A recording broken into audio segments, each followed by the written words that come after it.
I'm Craig Smith, and we are live outside the Worldview Balloon Facility in Tucson, Arizona. This is just south of Tucson International Airport. I'll give you a quick look at me here by the side of the road, but go back to where the real action is here. Worldview is a company that is involved in two things. It's best known for a space tourism project where it would use a balloon to lift tourists to the edge of space and then have a flexible wing to glide them safely back to Earth. But it seems the main part of their business is what they call a stratolite, which is a type of balloon that they have designed that allows a scientific instrument package or surveillance cameras or something like that to stay in a general area.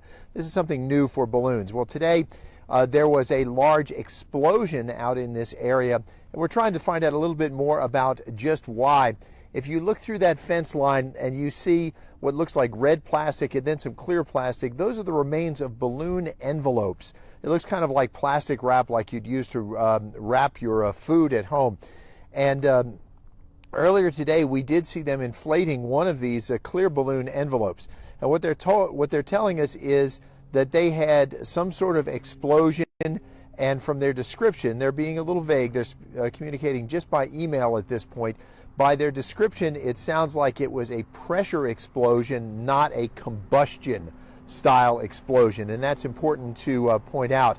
Now, what do they use as the lifting gas in this case? A lot of times you would normally assume they would use helium, but one of the organizers of this company told us in the course of an earlier story that they actually plan to use hydrogen, and people have this image of the Hindenburg, the Nazi Zeppelin blowing up and burning, and that it used hydrogen as its lift gas. And they said, no, hydrogen is safer than you think, that the Hindenburg burned as it did because the silvery paint on the outside included powdered aluminum. And powdered aluminum, by the way, is sometimes used in solid rocket fuel. And other researchers have concluded that yes, that was part of the problem and what made the Hindenburg as it was.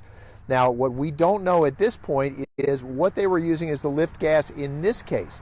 Right now, the tank trailers I'm pointing at are labeled as holding hydrogen, but then if we go to the other side of the pad, there's a tank truck that is painted in white and blue, and it is labeled as having helium on board.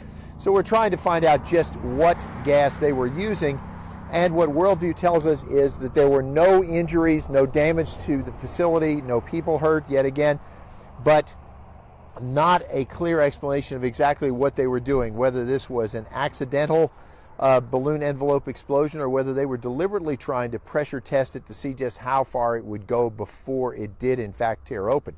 But this is what we're looking at, is just kind of the aftermath of this. It happened at about 1 o'clock local time, and we are looking at folks just having a look at the remains of this test site. It does not look like there's any damage. Nobody is moving as if there's any sort of terrible emergency underway or anything like that. We are told no injuries, no damage other than the damage to the balloon as it tore open.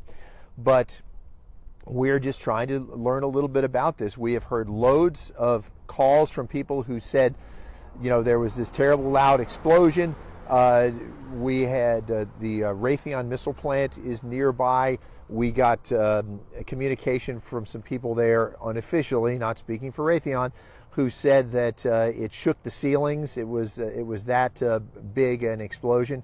But and we don't know exactly whether this is something that is going to impair Worldview's program either. So what we're looking at is what looks like just kind of a leisurely aftermath here as they are cleaning up after this explosion. An explosion heard for quite a distance around this plant, but again, no injuries reported, no damage reported other than to the balloon envelope that tore open, and we are just trying to learn more about what happened, why, and what effects this may have on Worldview's future programs. Reporting live outside the Worldview headquarters in Tucson, Arizona, Craig Smith, KGUN 9 on your side.